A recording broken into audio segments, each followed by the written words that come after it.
Okay, I want to welcome everyone to the March 2026 meeting. Um, Doug and myself, I need to turn my speaker down. We're going to get feedback.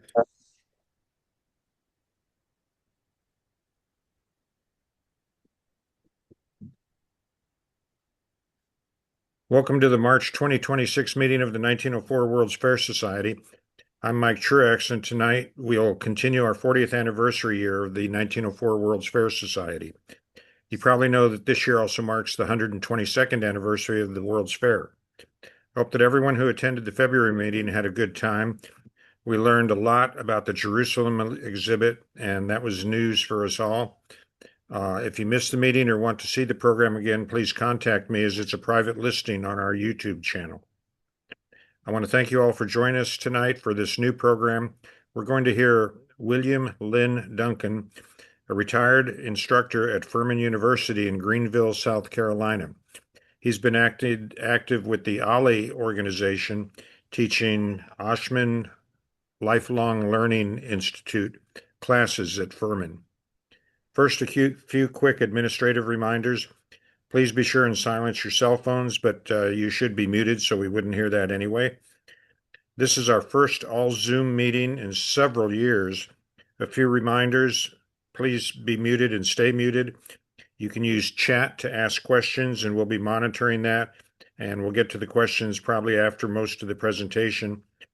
And you can improve your screen view, as it says on the screen in front of you, by using the full screen buttons in the top right of your Zoom window, and also the Zoom view buttons, which are the little white squares in the top right. We are recording this meeting so it can be saved onto YouTube.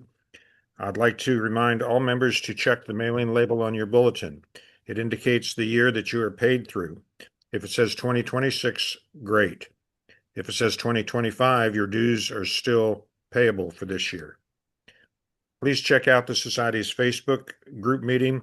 We are well over 9,000 members now. There's always postings about the World's Fair events, memorabilia, and questions and news about the World's Fair, even if some of them are somewhat repetitive, like why did they take all the buildings down? Also, check out our Instagram account and the Society's website with the Contact Us menu at the bottom of our website page. Next, I'd like to take a quick look back at Friday, March 25th, 1904, 122 years ago. The fair opening was just over 2 months away, and everybody was buzzing about it. Fair construction was proceeding rapidly. The official in charge of the U.S. government exhibits announced that all 12 departments would be represented. Exhibits ranged from the most complete collection of U.S. postage stamps ever displayed to the front half of a battleship, complete with 7 rapid-firing guns.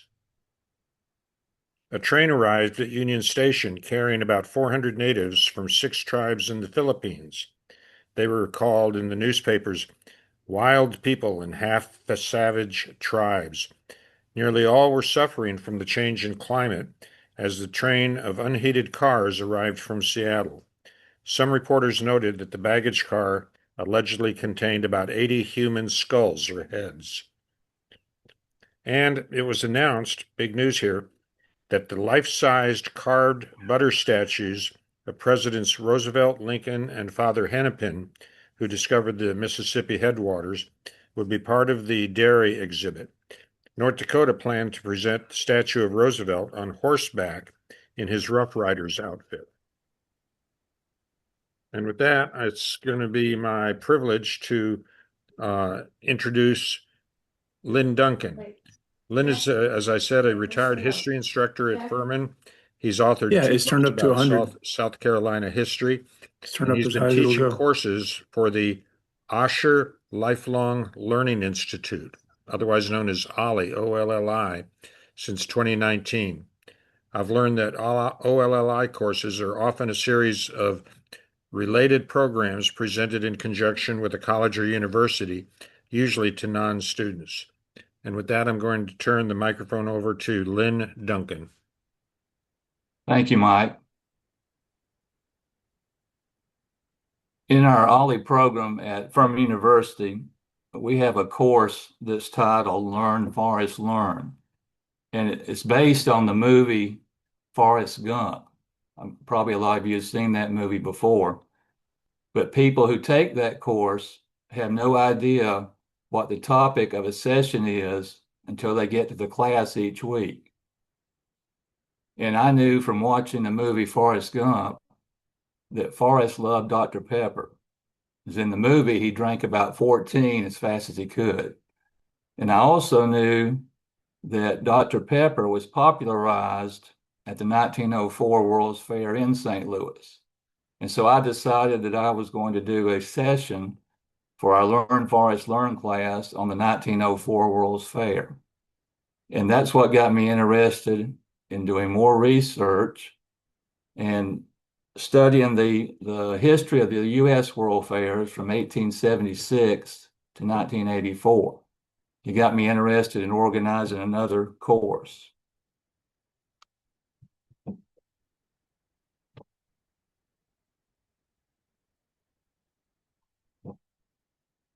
In the 1870s, people in America were talking about celebrating our nation's 100th anniversary of the Declaration of Independence. But the big question was, where should the celebration take place? The Atlantic Monthly said that the celebration should be any place but Philadelphia, since that city was always against anything new. People in Boston and people in New York agreed with that. John Welch, a Philadelphia businessman, thought the only place a celebration of our nation's 100th birthday could be held was in Philadelphia. Welch convinced some of his wealthy friends and Philadelphia citizens to put up $25,000 to get everything started. And so the nation's 100th birthday celebration in 1876 would be in Philadelphia. The 1876 Centennial Exposition had an official name. The International Exhibition of Arts, Manufactures, and Products of the Soil and Mine. So it was going to be held in Philadelphia from May the 10th to November the 10th, 1876. And it celebrated the 100th anniversary of the Declaration of Independence. And this exposition is considered by many to be the first official World's Fair held in the United States. It showcased national pride and industrial innovation. The 1876 Centennial Exhibition marked a significant moment in American history.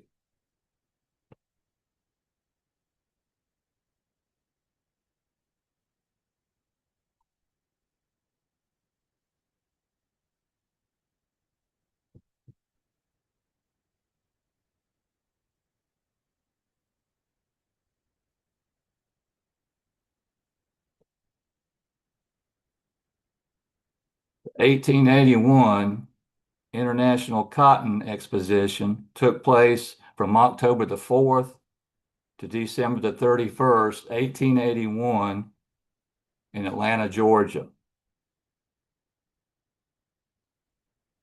It promoted the South as a center for cotton production and industrial development. The exposition attracted around 250,000 visitors and generated a revenue of more than $200,000.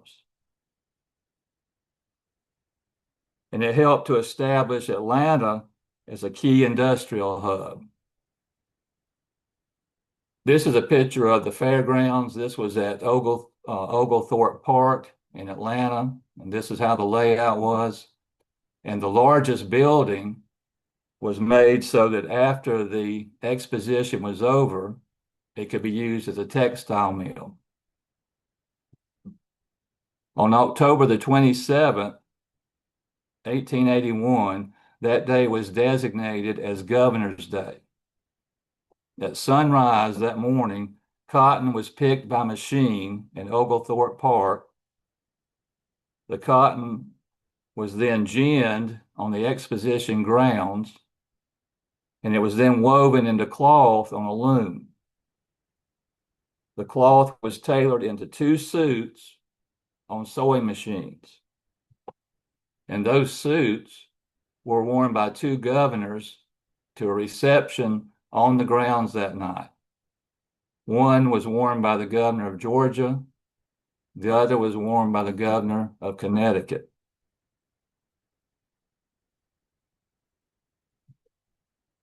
And the 1881 International Cotton Exposition had the old and the new side by side.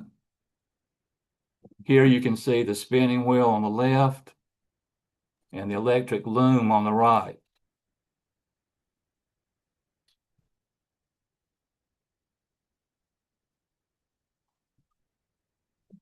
The 1883 Southern Exposition in Louisville was opened by President Chester A. Arthur. And it was the first successful nighttime exposition in the United States. It was lit by more than 4,000 incandescent lamps manufactured by the Thomas Edison Company. And that was more than all the lamps in New York City at that time. The first 88 days, they saw nearly 1 million visitors. If you look at the illustration there on the screen, if you look to the left, you'll see a horse race. Remember that the Kentucky Derby started in Louisville in 1875.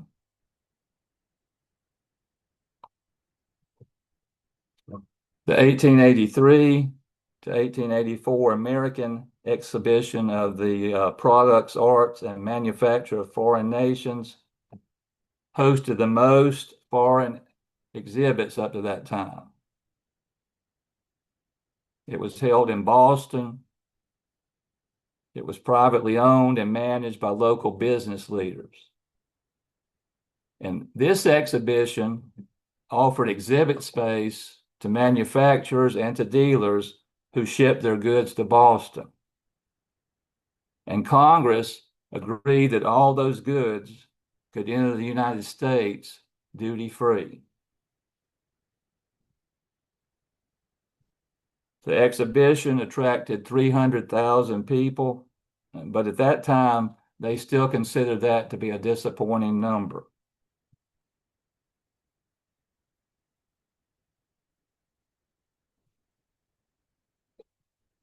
The 1884 World's Industrial and Cotton Centennial covered 249 acres, and it was held in New Orleans.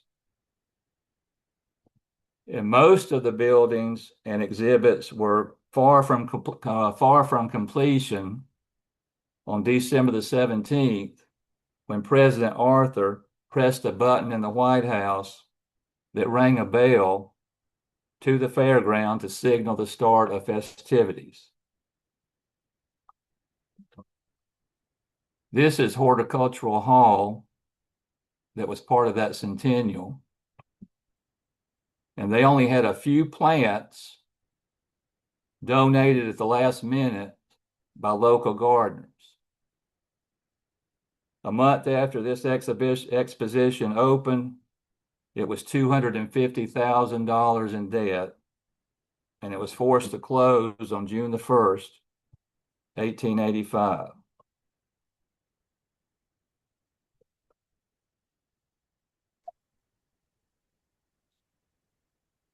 The 1888 Cincinnati Exposition was a major World Fair style event celebrating the 100th anniversary of the first settlement of the Northwest Territory. and it got the nickname the World's Fair of Cincinnati.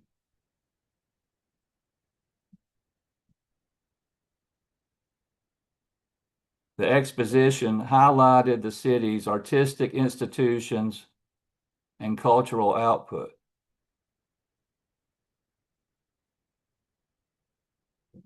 And it represented the people of the Ohio Valley and the Central States.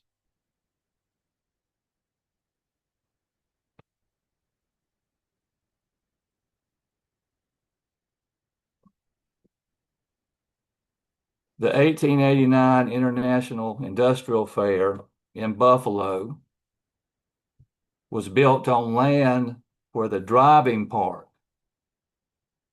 was built in 1868. The driving park was a harness racing track and polo grounds. And that's where they had this fair. In 1896, the buildings of this industrial fair were destroyed by fire.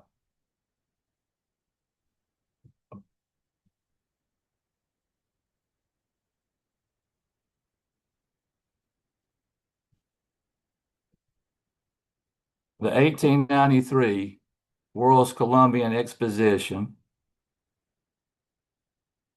awarded medals to exhibitors based on excellence in their category.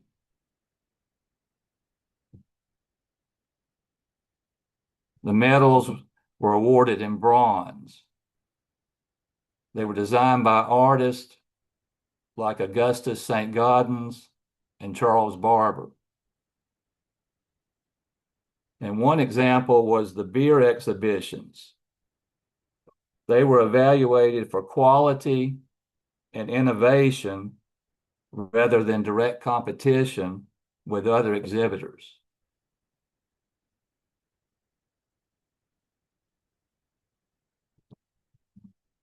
What I want to do now for just a second is to show you some items from the Columbian Exposition that I have in my collection.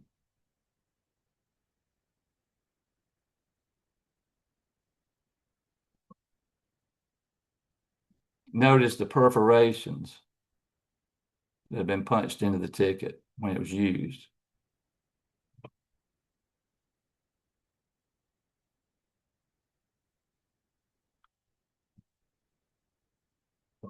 This envelope or postal cover, you look at the front of it and it looks kind of plain.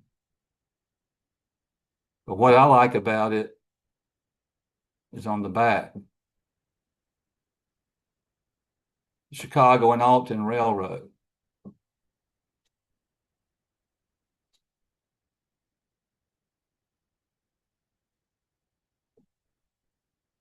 And let me give you a little better view of that engraving.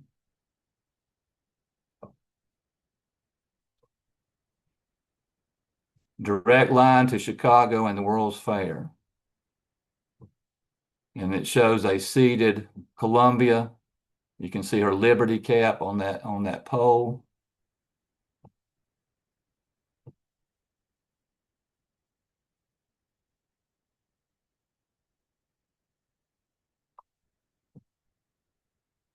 A postcard.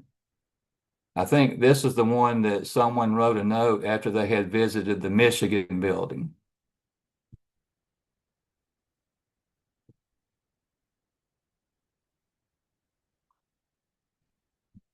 Now, this is a business envelope that I have for a ringer company, that would, the way they would wash their clothes at the time. And notice on their business envelope, they have that blue ribbon across the top.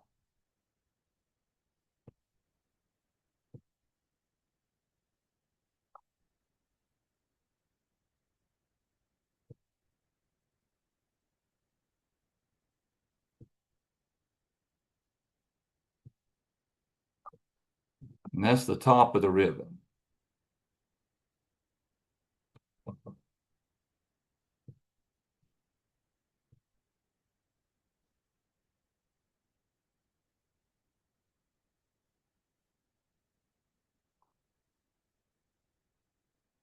The 1893 World's Fair prize winners exposition that was held in New York City.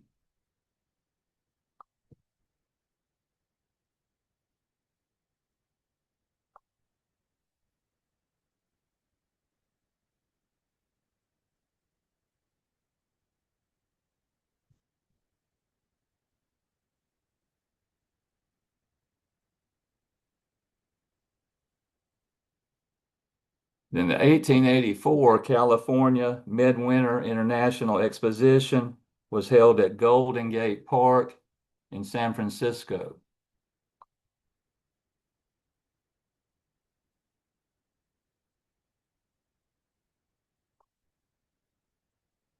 And it covered about 200 acres and had approximately 2.5 million visitors. This was the first World's Fair held west of Chicago. Many of the exhibits for this exposition were borrowed or adapted from the 1893 Columbian Exposition in Chicago.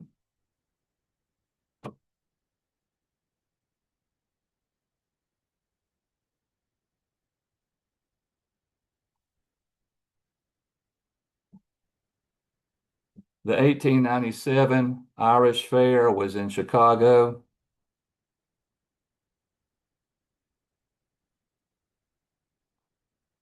And it demonstrated organized Irish cultural activities during that time period.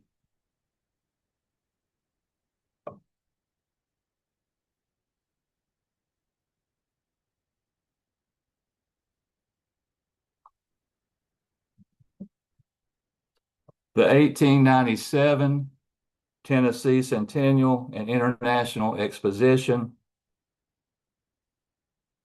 Those grounds for that exposition were an important experiment in city planning and park design. And it was held in Nashville, Tennessee. It was built on the model of the 1893 Columbian Exposition in Chicago that had inspired the City Beautiful movement.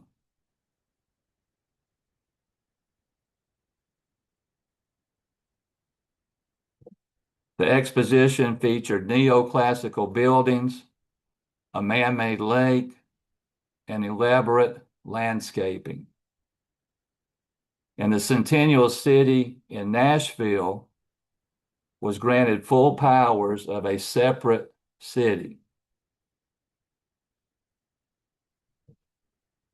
And it became a model for a progressive era good government.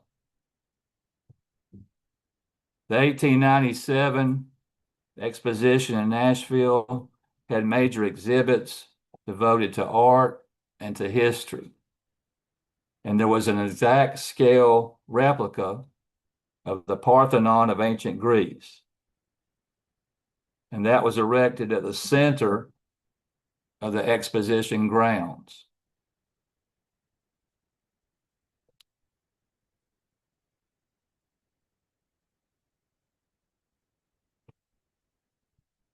The plaster and the wood version of the Parthenon remained until the 1920s, and then it was rebuilt in concrete.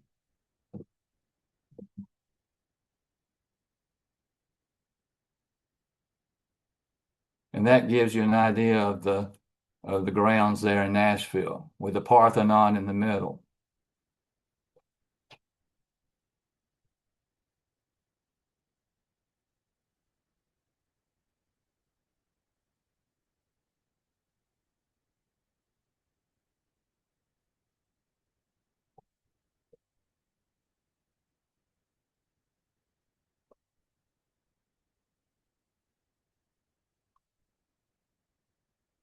The 1901 Pan American Exposition in Buffalo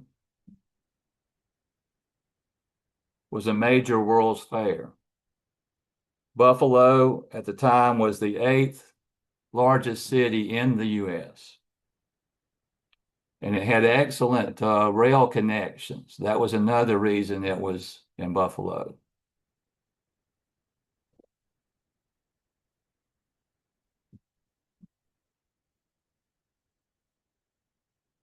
The 1901 Pan American Exposition is most remembered for its spectacular nighttime lighting, powered by hydroelectric power from Niagara Falls, and also for the fact that President William McKinley was shot on September the 1st, 1901, while greeting visitors at the Temple of Music on the fairgrounds.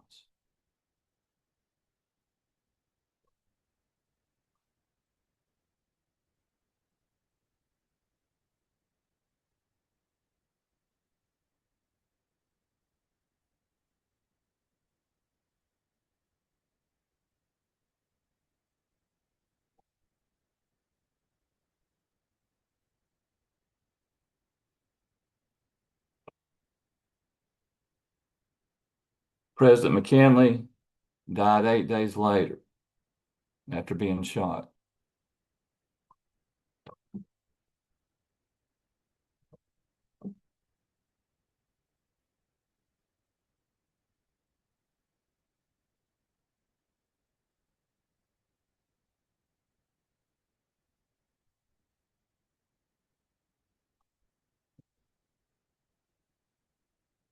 The 1901 South Carolina Interstate and West Indian Exposition was held in Charleston in 1901 to 1902.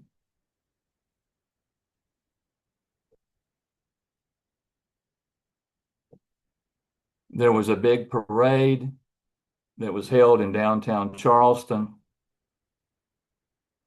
and about 22,000 people viewed that parade.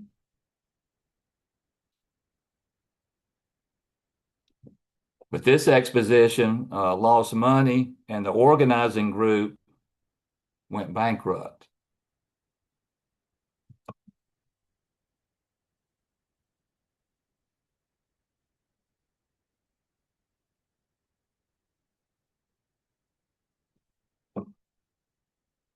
The exposition was organized to improve trade with Latin America and the Caribbean. But only about 674,000 people attended this exposition. President Theodore Roosevelt visited the exposition in Charleston in April of 1902.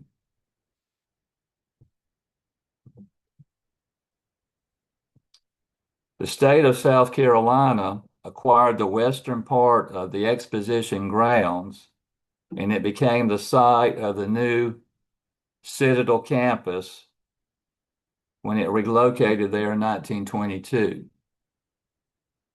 So that military academy in South Carolina, the Citadel, sits on part of the grounds of that exposition.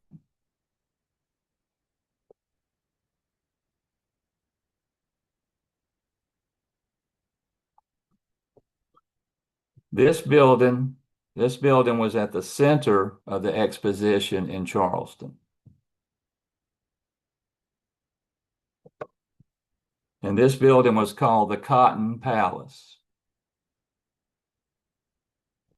A friend of mine, Tony Shabaro, wrote a book about this South Carolina exposition of 1901, 1902. It's out of print now, but you can still find it sometimes online.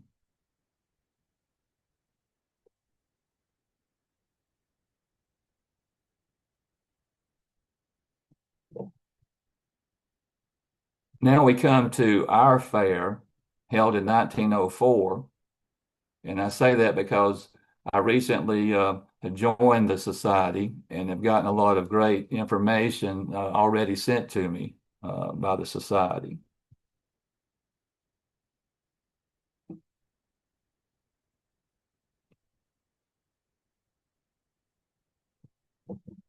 And I recently acquired a photo album with pictures that were taken by this man you see in the middle, Clyde Corrigan. he visited the fair in 1904 and took a lot of pictures during that time. He also visited some of the early 1900 expositions, and I had the photo albums for some of those.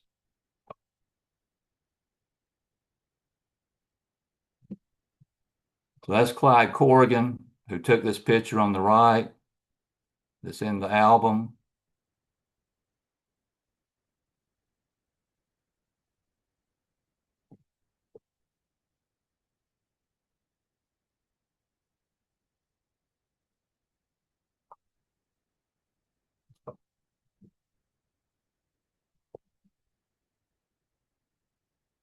And that's his son, Douglas Wrongway Corrigan. I don't know how many of you might be familiar with that name, Douglas Wrongway Corrigan, but in 1938, Corrigan wanted to fly his plane from New York nonstop to Ireland. And the officials said he could not do that. They said his plane was not safe enough to make that trip. That's around the time that Amelia Earhart had disappeared, and they told him there's no way they could let him make that trip. But in 1938, he left New York in his airplane, said he was going back home to California. And the next thing people knew, he was in Dublin, Ireland. And he told the officials there his compass stopped working and he just went the wrong way and got lost. And so for the rest of his life, he was known as Douglas Wrongway Corrigan. And that's his father there, Clyde Corrigan. And then Douglas Wrongway Corrigan's son, Harry, you see over on the left, was a good friend of mine. Harry passed away this past December. That's a picture of us at Furman when we did a presentation about his father. But let me show you some of Clyde Corrigan's 1904 photos. And he did label each of his photos.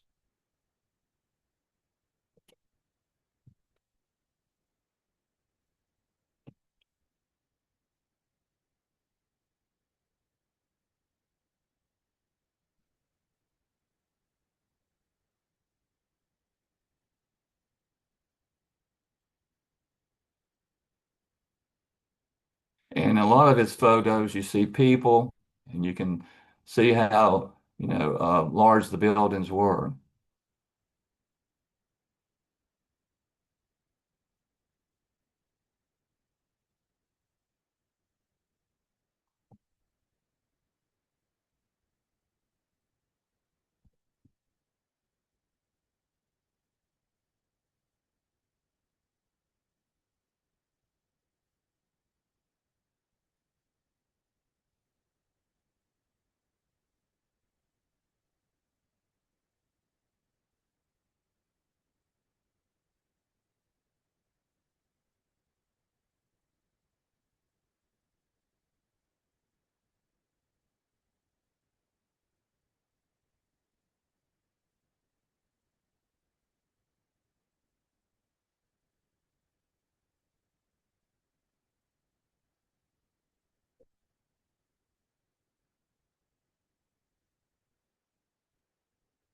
You can see right as he took this picture, there was a man walking by in front of the fountains.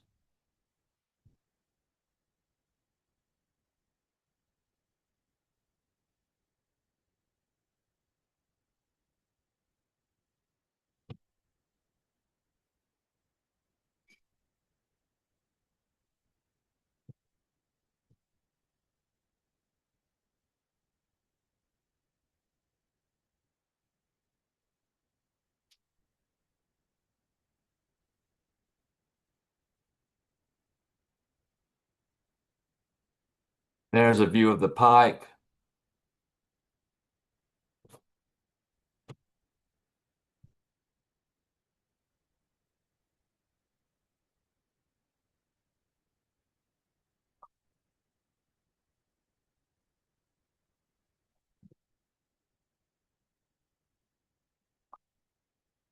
the Ferris wheel.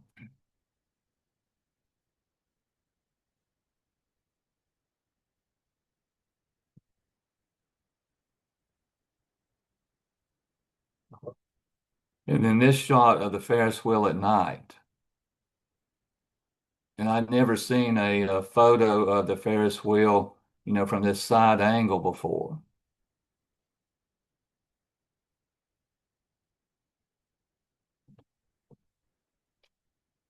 And Clyde Corrigan kept detailed notes about his photographs and his exposures, and I've started to go through those notes and read some more detail about his settings and exposures on these photos.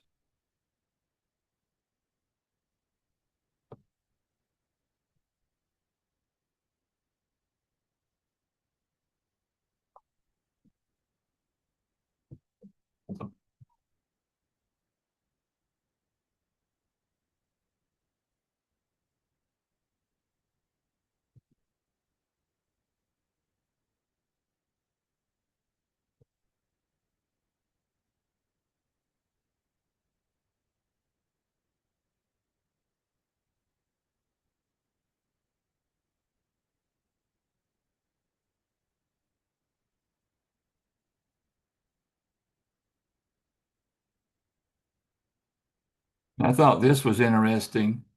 It talks about a demonstration that they had each evening, an electrical discharge. And if you look at that writing there, this took place, seems like every evening. And Clyde did take a picture of this event.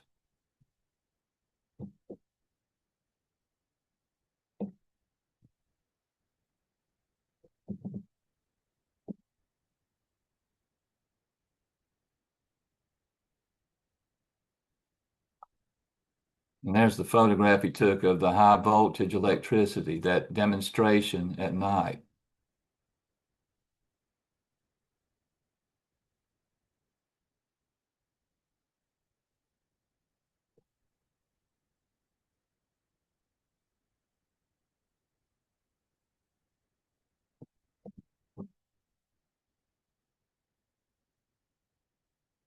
Feeding the seals, and you can see the turtles are out sunning themselves.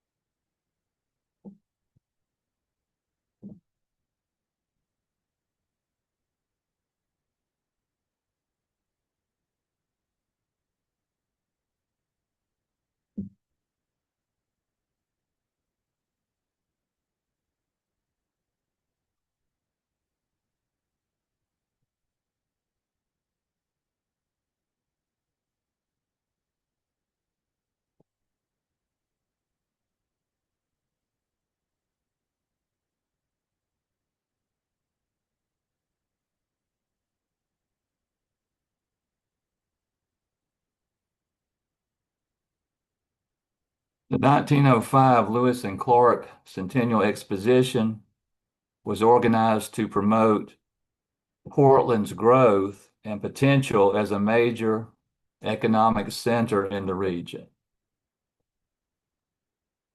There were exhibits from 23 countries and 16 U.S. states. Japan's $1 million display was the largest of all the nations that participated.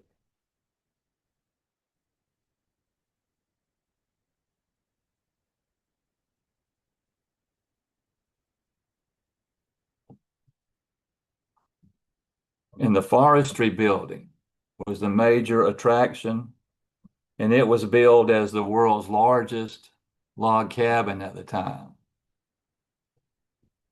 And it was built from local timber there in the Northwest.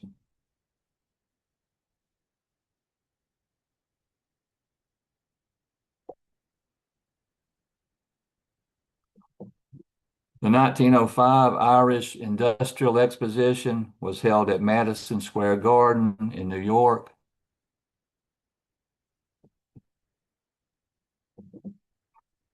And it was organized by Irish American civic groups. And if you look at that article, it says that the Carpathia is also bringing a collection of items to the exhibit. And that ship, the Carpathia, was the ship that rescued the survivors of the Titanic in 1912.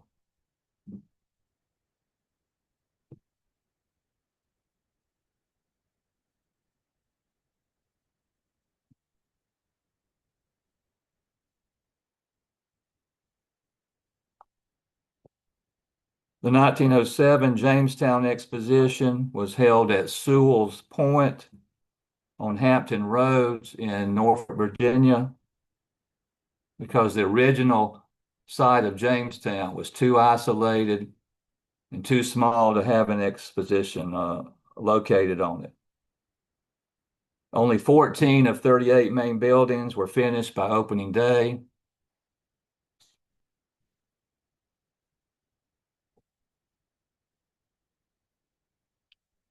There were naval reviews and Army demonstrations.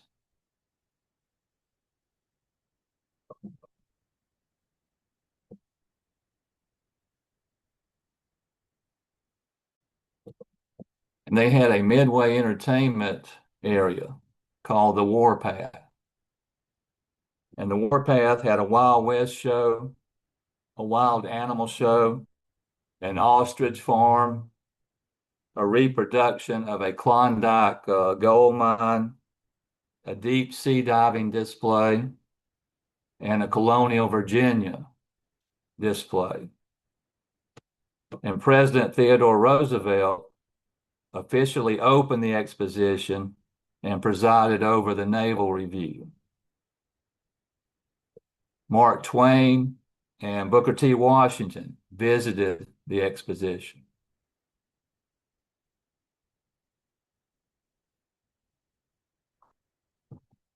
The 1907 World's Pure Food Exposition was in Chicago, and that promoted food safety, purity, and modern food production. Because the Pure Food and Drug Act had been passed the year before, 1906.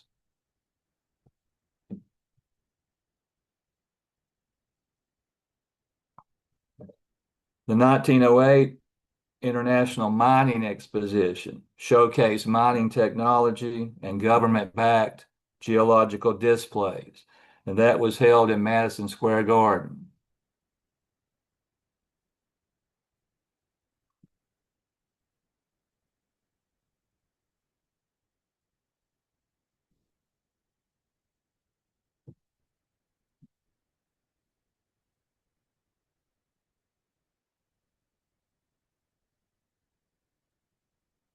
The 1909 Alaska Yukon Pacific Exposition was in Seattle, and it highlighted the development of the Pacific Northwest. It drew over 3 million visitors from around the world. The Alaska building had displays that included gold nuggets, wildlife, and fish canning demonstrations. And they had an entertainment and amusement area called the Pay Street. It's named after a miner's pay streak, which meant the richest vein of ore. The Pay Streak area had amusement rides, restaurants, cultural shows, and medical demonstrations. And the landscaping for this exposition was done under the direction of Frederick Olmsted.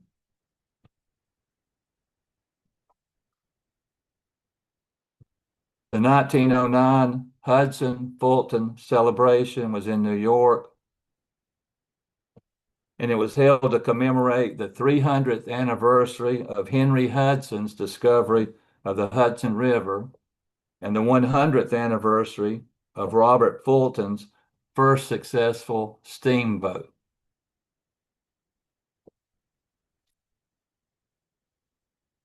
And the RMS Lusitania was on display at this celebration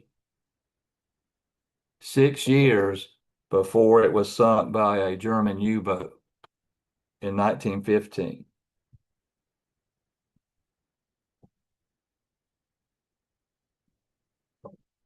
The 1910 Admission Day Festival in San Francisco celebrated the 60th anniversary of California's admission to the United States. They had parades, exhibits, and ceremonial activities.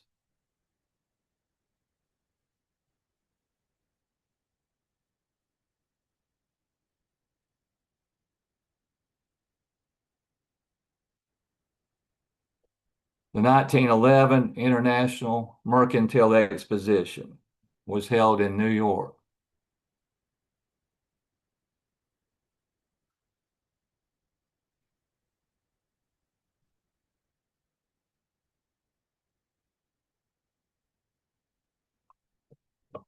The 1913 National Conservation Exposition was held in Knoxville, Tennessee. And its aim was to bring attention to national conservation activities at the time. Helen Keller, Booker T. Washington, and William Jennings Bryan attended this exposition. And it also featured a debate on women's suffrage. The importance of preserving natural resources for future generations was what was emphasized during this exposition.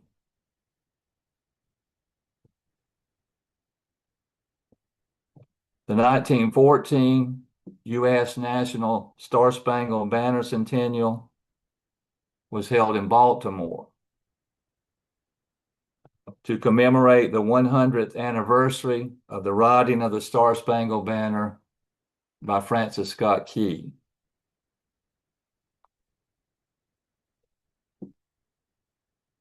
And there was a large international naval parade in Baltimore Harbor.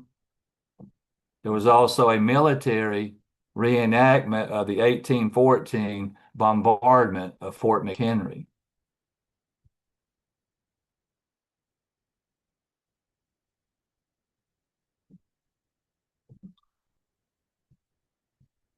The Panama Pacific International Exposition was held in 1915 in San Francisco. And a main feature was the Tower of Jewels.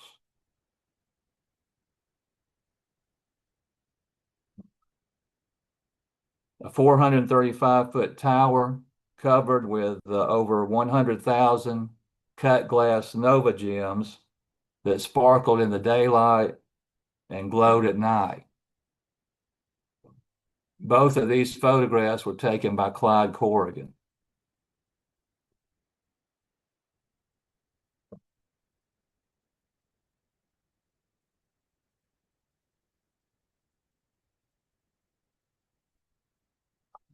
The Lincoln Jubilee and Exposition was held in Chicago in 1915, and it marked the 50th anniversary of the Emancipation Proclamation.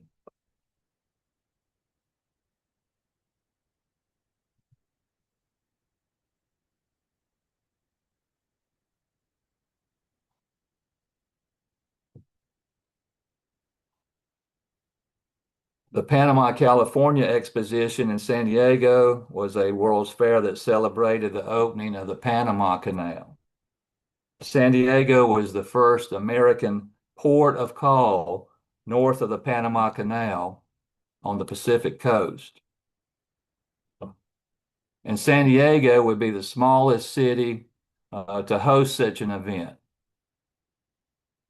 The city had fewer than 40,000 people in 1915. For the first time in the history of U.S. expositions, Spanish colonial revival architecture was chosen as the design theme.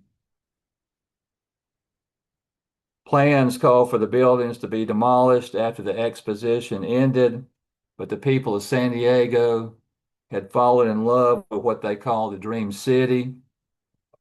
And so the buildings were saved and restored and reconstructed over the years. They also had a year-long encampment of U.S. Marines, and this led to a lasting military presence in San Diego.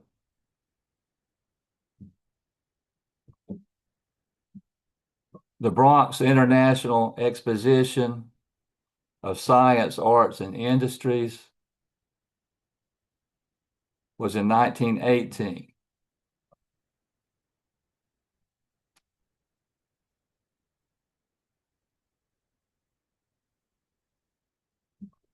Most incomparable opportunity ever offered. This is almost like circus posters you would see during this time. Bigger, greater.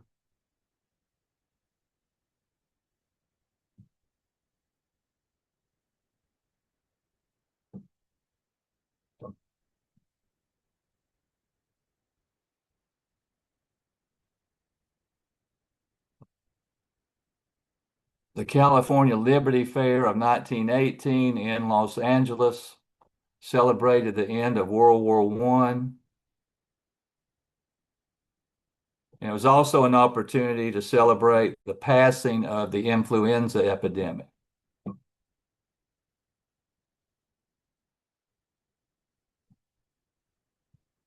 1923 American Historical Review and Motion Picture Exposition in Los Angeles celebrated U.S. history and the booming film industry. And it was the first public event to be held in the newly completed Los Angeles Memorial Coliseum.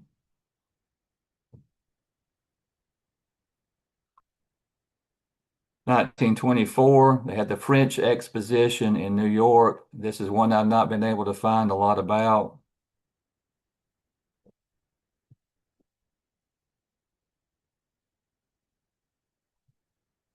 The 1925 California Diamond Jubilee marked the 75th anniversary of the state's admission to the Union, and it was held in San Francisco.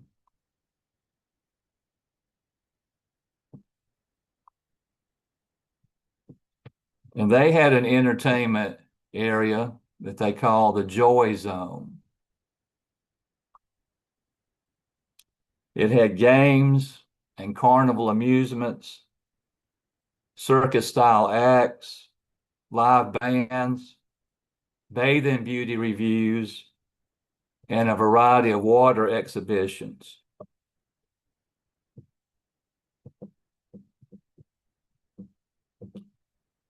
The 1926 Sesquicentennial International Exposition was held in Philadelphia, and it celebrated the 150th anniversary of the signing of the Declaration of Independence and the 50th anniversary of the 1876 Centennial Exposition.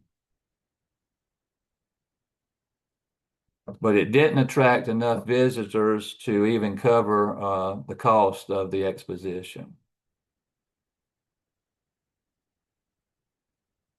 1928 Pacific Southwest Exposition was in Long Beach, California. And it had a grand exhibition halls, and in this exposition, they had what was Moorish style architecture.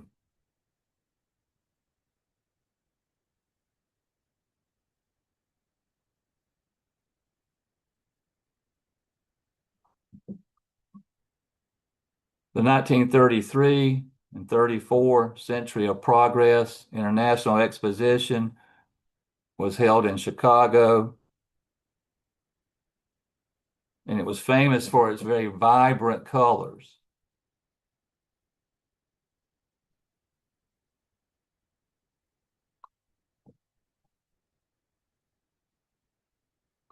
And a signature attraction was the Sky Ride, which was a massive aerial tramway.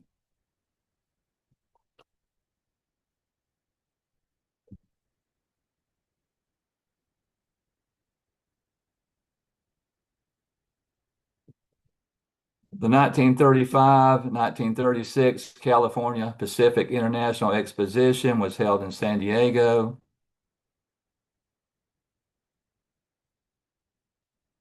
Notable attractions were the one-ton mechanical man and Alpha, the robot. The Hollywood Motion Picture Hall of Fame had an exhibit featuring Carole Lombard.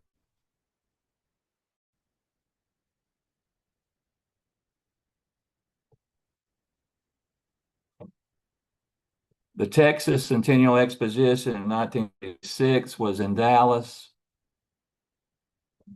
And that was a World's Fair that marked the centennial of Texas independence from Mexico.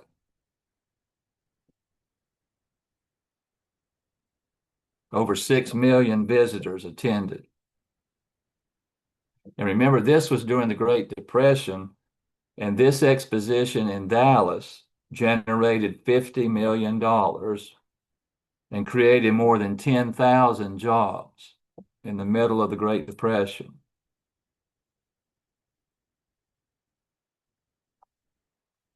The Great Lakes Exposition in Cleveland on Lake Erie was a massive lakefront event.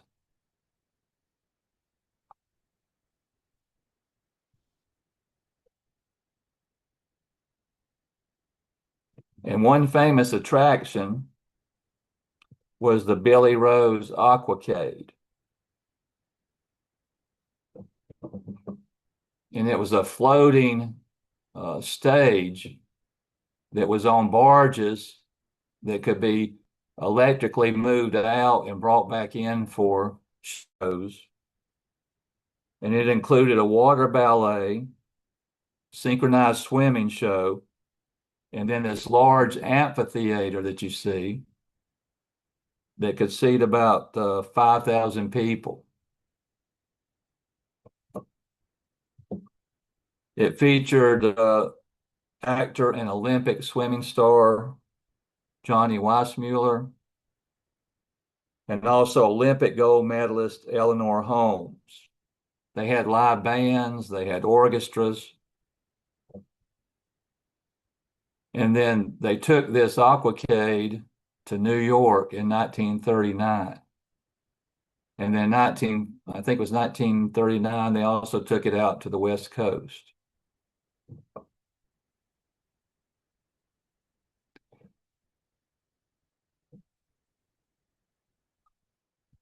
The 1937 Greater Texas and Pan American Exposition in Dallas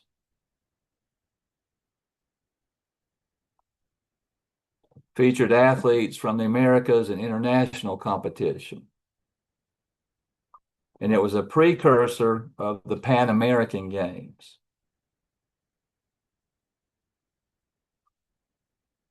And that's a postcard showing their midway, their entertainment area.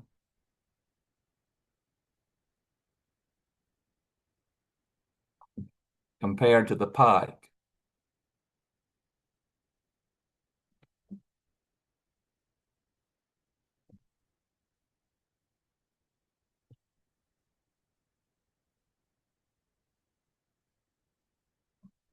Miami hosted the 1937 Pan American Fair, and crowds at this fair were able to watch 19-ton Clipper flying boats take off and come in.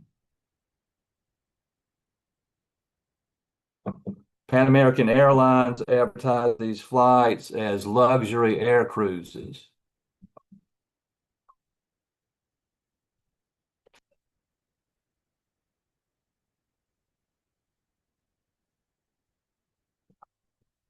The 1939-40 New York World's Fair was held in Flushing Meadows, Corona Park, in Queens, New York, and it covered over 1,000 acres. And its main theme was the world of tomorrow. The two main exhibits were the Trilon and the Perisphere. And the 1939 World's Fair also coincided with the 150th anniversary of George Washington's inauguration. 62 countries, 35 U.S. states, and over 1,400 organizations and companies participated. And exhibits showcased new technology, which included early television, FM radio, and household appliances. And many of the exhibit buildings were air conditioned. Over 45 million visitors attended this World's Fair.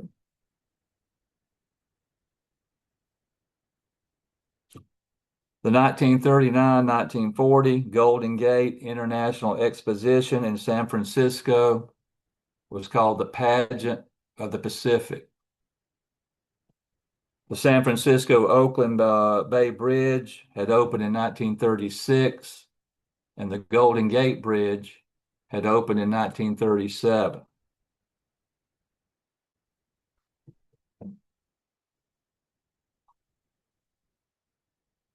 And the fairgrounds were built on Treasure Island in San Francisco Bay.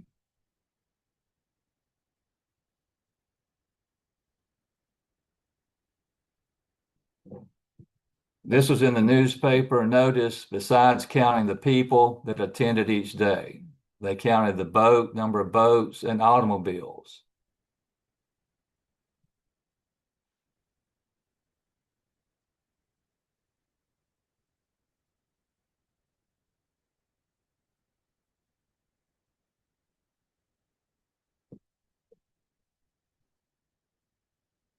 This is a postal cover from that exposition. Lower left, it shows the 400-foot Tower of the Sun that was the main attraction there in the middle of Treasure Island.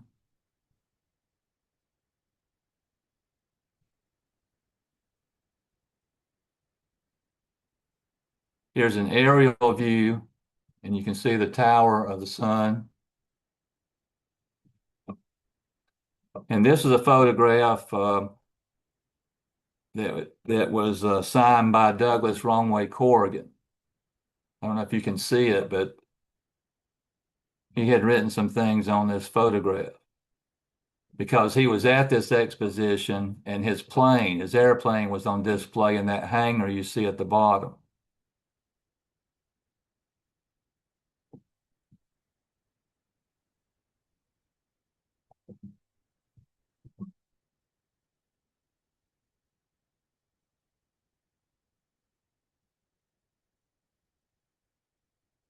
And Romway wrote this on this photograph of Treasure Island. And he drew a little arrow that you can see of the hangar where his airplane was.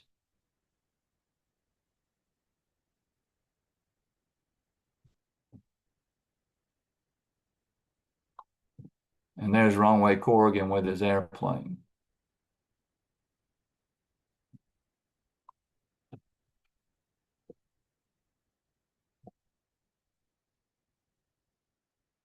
The Century 21 exposition was held in 1962. It's better known as the Seattle World's Fair.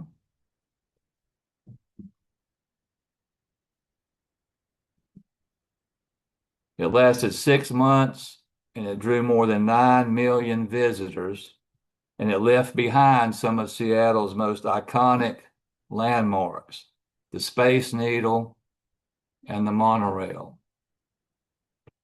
I also had on exhibit John Glenn's Mercury spacecraft, Friendship 7.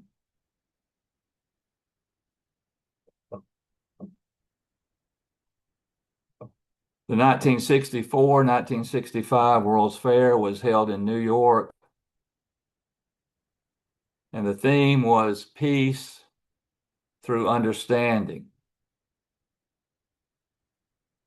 And the iconic symbol was the Unisphere, 12-story high stainless steel globe. And U.S. corporations like IBM, Pepsi, Ford, and General Motors had pavilions with exhibits. There were 198 restaurants, and foods like Belgian waffles were very popular. In the class that I'm teaching now at Furman on the history of the World's Fairs, we had our first class yesterday, and we have 42 people in the class. And I would say 3/4 of the class members attended this New York World's Fair.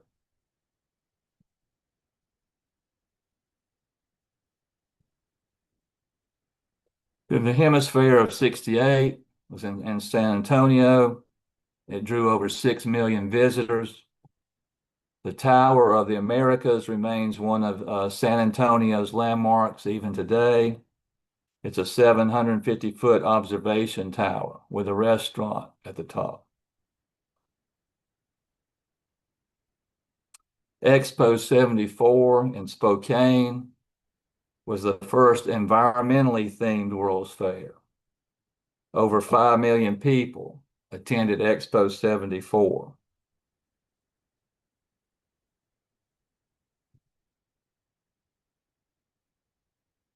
In 1982, the World's Fair was in Knoxville, and it was known as the Knoxville International Energy Exposition.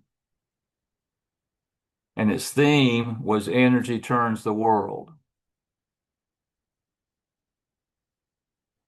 And it debuted or popularized technologies such as pay at the pump gasoline stations, touchscreen technology, cordless phones, and Coca-Cola Cherry.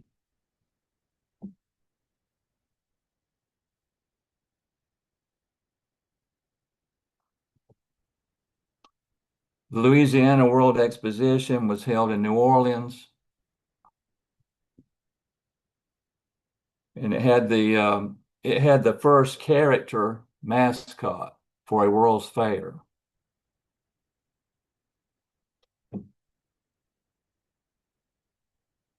And the mascot was a friendly pelican by the name of Seymour the Fair.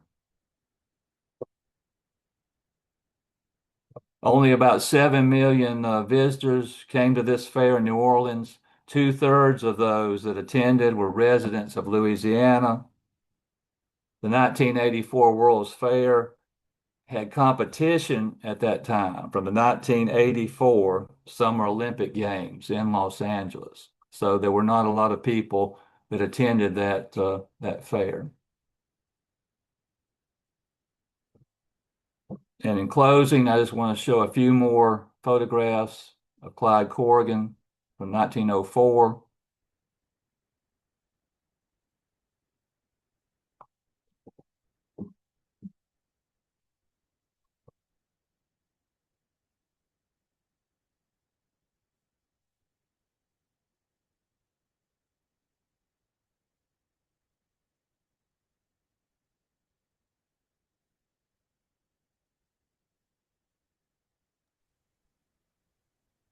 Since you're back on some of those Oregon pictures, somebody had asked earlier if there were any pictures of the Jerusalem exhibit that he might have taken.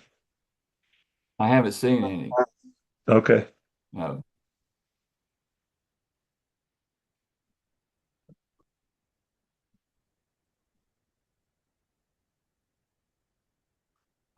There's another album that I'm going to be picking up tomorrow, so I don't know what might be in that album.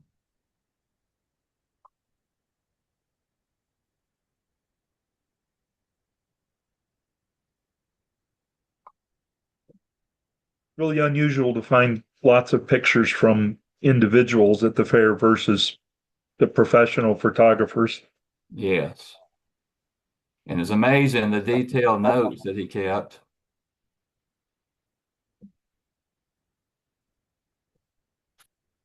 Wow.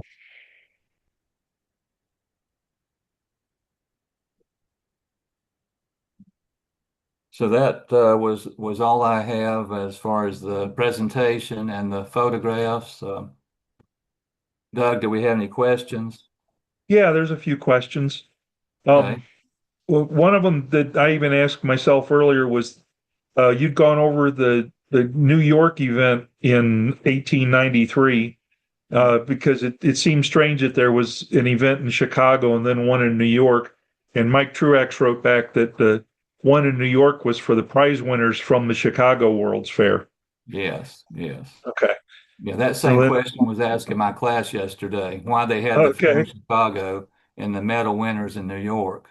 Yeah, Okay. yeah.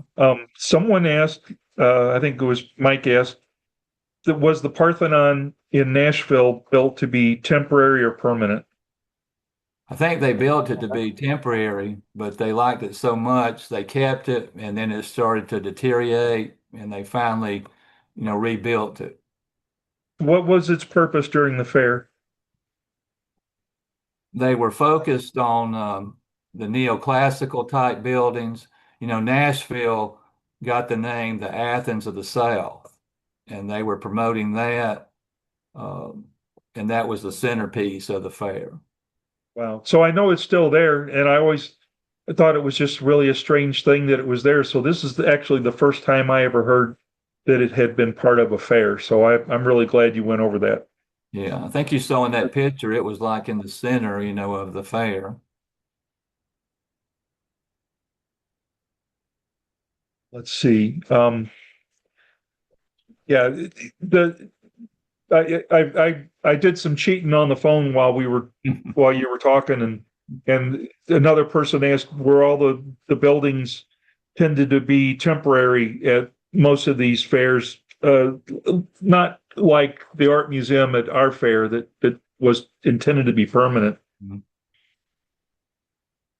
I think I mentioned San Diego saved and restored a lot of their buildings, and today that's, I think, the Balboa Park National Historic Site where the exposition was. It's taken them a long time to develop that. Mhm. The area in Seattle, I've been to that where the Space Needle is an interesting place because the Space Needle's still in business, and there's Mhm. a shopping area close to it that's still in business, and a little carnival. This is at least 10 years ago, but Mhm. it all feels really kind of weird to me to be around that area. When you have these permanent buildings left, it if they're not occupied and used, it just has kind of a bizarre feel. Yes, yeah, you just don't get that historic feel. And I forgot to mention, Elvis made a movie at the Seattle World's Fair.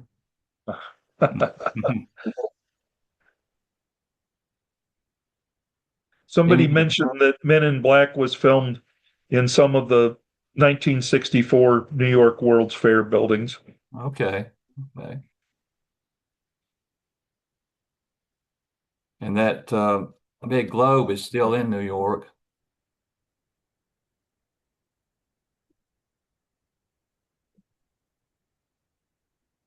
So any other questions? Yes, someone asked, what's the most important impetus for holding a fair? Business, commerce, idealism, boosterism for the site, or something else? All those, but a lot of the early ones were with business and trying to promote their city, their area. That was one of the key things, I think, in the 1800s. Well, that's the international part was trying to, with all the businesses trying to get a foot in different areas. Hmm. And the first one in San Diego, they were just trying to get more people to come out to San Diego and hope they would come back and live there, since they had a very small population at the time. and it really helped that city to grow. So one person asked, which of the fairs that you covered are official World's Fairs? Right off the top of my head, I couldn't answer that. That's a good question. I Or know that what would make them an official World's Fair? the committee that was authorizing those, they had to present, I think, their ideas to a certain committee. I think the 39 New York was official, but the 39 at Treasure Island Yeah, was not I official. like these little popcorn things.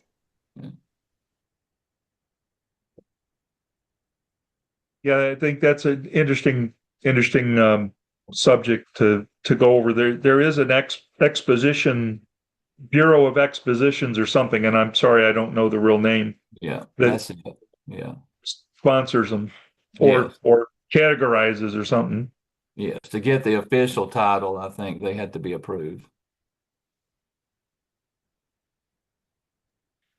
I don't think that commission was formed until though the 20s or 30s or something like that.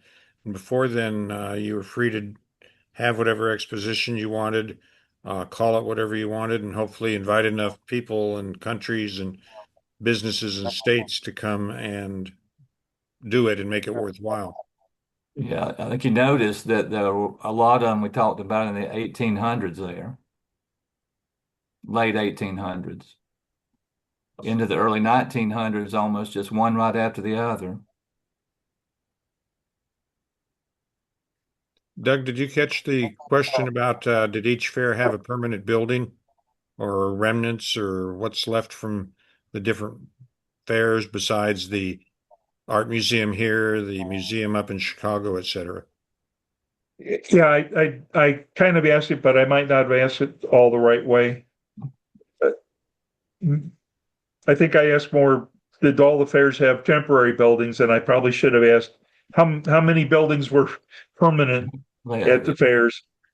That's something I would like to research. I know in South Carolina, all we have left is the bandstand, which is now in Hampton Park in Charleston. That was the only thing I think that survived in the South Carolina fair. And Wow. now it's part of a park, that park.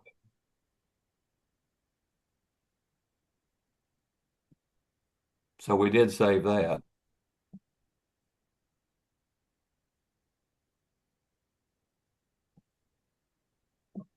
Are there any other questions for Lynn?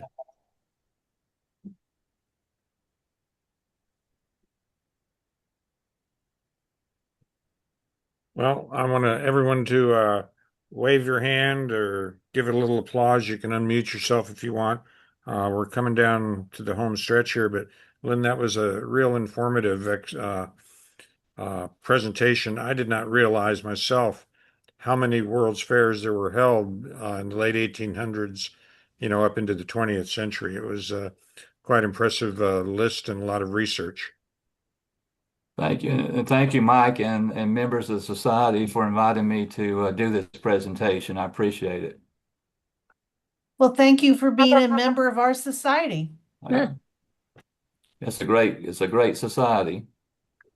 Out of all the historical societies I've looked at, I'd say it's number one to me. Where are you from, William Duncan? I detect an accent. Where am I from? Huh? Yeah, I'm living in Greenville, South Carolina, but I grew up just up the road from here in a little town called Travelers Rest. I don't know if you've heard of that. No. Travelers Rest, South Carolina, just north of Greenville. So, Max and I attended a World's Fair in Hanover, Germany in 2000. However, America was not represented. There was a McDonald's on the thing, and people would tease us and say McDonald's was America's only adding to the fair. But it was a really nice fair. And looking at the U.S., there are so many international fairs that were held. I think it was the 1851, the Crystal Palace in London that they had an area for Chinese exhibits, and China did not send anything. And so they had to go around London buying Chinese artifacts to put in the exhibit. Ah, Hmm. Yeah. Lynn, are you going to write a book? About fairs. Yeah. I just finished writing a book and I'm starting on another history book if I could work it in. I love this topic. Yeah. What is your book about? Tell us about it. The one just came out last year in March is about a highway here that connects Greenville, the city of Greenville, to the city of Spartanburg. It was the first super highway in the upstate of South Carolina. And the title of the book is The Superhighway in the Upstate of South Carolina. All And right. we found a lot of history just in that stretch from Greenville to Spartanburg. And I'm beginning to work on a history book about a military family from Greenville that their military tradition stretches from 1776 down to today. Wow. Well, That's a long time. Yes, 250 years. Yeah. Well, Lynn, But I if you'll stop appreciate, your screen sharing, I'll go ahead and wrap up with the closing remarks and talk about some of our upcoming meetings and events. okay. I want to thank all the 35 or 40 people that came to this presentation. I thought it was a really, really good. We're all hanging in there too, and I think we learned that the St. Louis World's Fair might have been one of the biggest and best, but boy, there were sure a lot of them both before and afterwards. Um, you can check various groups in Facebook and go on the web. Even Wikipedia has an article about most of these World's Fairs. Uh, and of course, the Society website, our bulletin and email reminders sometimes cover a little bit of this and that. And I'm going to talk about some of our upcoming meetings and events. On Friday, April 10th, which is about 10 days from, well, about 2, 3 weeks from now, is the week that the new room of the Ferris wheel exhibit will open up at the Missouri History Museum. And we've been given an exclusive preview on Friday afternoon at 4 o'clock, and we'll be some of the first to go in and see that room. It features a near scale model of a Ferris wheel car. And I think you'll be impressed beyond belief about how big the Ferris wheel cars were. The next day, Saturday, April 11th, is when the exhibit officially opens. And we're going to have a couple of exhibit tables there. We'll have our banner of the Ferris wheel on display with a special new stand that Doug has acquired for us. And then at 2 o'clock, there will be a special program in the auditorium about the World's Fair. And uh, Leslie Sibilek from the Heinz History Museum in Pittsburgh, Pennsylvania, is going to be there talking about parts of the Ferris wheel history. And of course, our own Steve Schmitz will be there most of the day too, telling people about the Ferris wheel. Then on Thursday, April 30th, at the end of April, we'll celebrate the Society's 40th birthday with dinner at Pietro's, followed by a short World's Fair movie. And for that one, you can make your reservation with Art Daviar. Contact information will be in the bulletin and also in the email reminders that'll be going out. A couple of save the date items. Saturday, May 16th is going to be our annual picnic in Forest Park. And then, as of right now, we're looking at Thursday, August 13th, which is the last day of the Muni. The Muni is going to have the program meeting in St. Louis coming back. And we're going to organize a group going. I imagine last time we went about 6 or 8 years ago. I think we had well over 50 people go. We all got a backstage tour of the Muni, a buffet dinner, and some real good seats at the Muni to see the play. And so we're looking at organizing that. we'll be working on that and a lot more to estimate on that. Mary Ellen Dick is going to be organizing that, and I think she's got a sign-up list going. So Mike, do you have a date? I'm sorry, didn't hear it. My phone rang. For the Muni. we're looking at Thursday, August 13th, which is the last day of the Muni. Thursday, August. Okay. And I want to just ask, do any attendees have any final questions or inputs or information to share or questions for Lynn before we close the meeting? I just wanted to say I went to the New Orleans World's Fair in '84, and I went to Vancouver in '86. And I enjoyed both of them. I've never been to a World's Fair. Yeah. That was Denny Kemp in North Carolina, down over there near Charlotte. I'm just up the road. I'm up north of Charlotte and Concord. Concord, okay.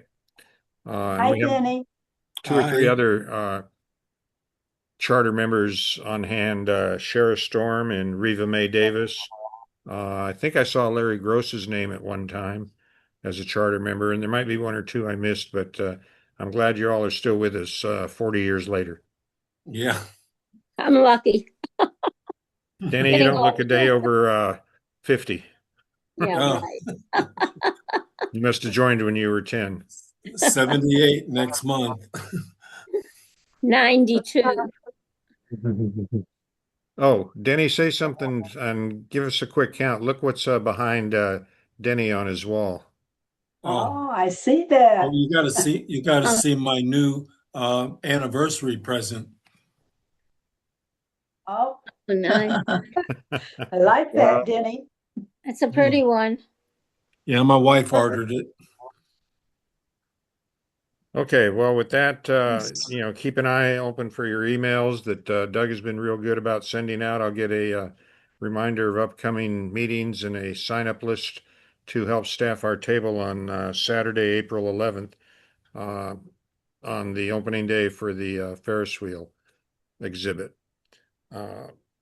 That's about it for now. Unless there's any questions, feel free to contact me via email or post in our Facebook group because there's always some interesting comments going on there. Lynn, I'll get in touch with you because I would like to get a copy of this slide so we could print some of the slides and or images that you posted. Lynn, you're muted. We can do that. Okay, if you got a few minutes, I'll hang on here. Or I'll tell you what, I'm just going to let people sign out and, I'll let people go. And I'll tell you what, I'll end the meeting. I'll start it right back up, Lynn. You can sign back in. It looks like Carol might have. Carol, can you hear me? Carol Diaz? Yeah. Did you have your hand? Did you have your hand up?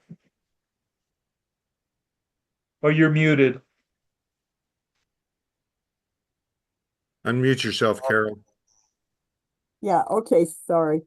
I didn't have my hand up, but as long as you came back to me, Mike, are you going to repeat those things at MOHIS, the early April stuff in the bulletin or Oh, yes, it'll be repeated in emails and meeting reminders and the bulletin. Okay, great. Thank you. That's all. Thank you.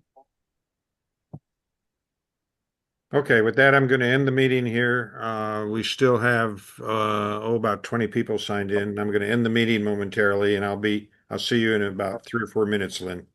Let me Thank stay you. on too, so I can ask Lynn a question or two, Okay. if I may. Okay. Thank you. Bye. Thank End the you. meeting. Thank you. Thank Thanks you. for coming, everybody. We'll see those answers. Hi, Jana. in the Thank you. bulletin.